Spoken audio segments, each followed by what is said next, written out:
السلام عليكم ورحمة الله وبركاته. أعوذ بالله من الشيطان الرجيم. بسم الله الرحمن الرحيم.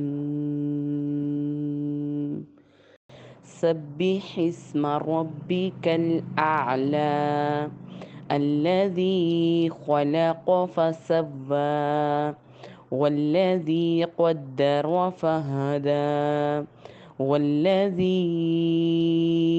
أخرج المرعى فجعله غثاء أحوى سنقرئك فلا تنسى إلا ما شاء الله إنه يعلم الجهر وما يخفى ونيسرك لليسر فذكر إن نفعت الذكرى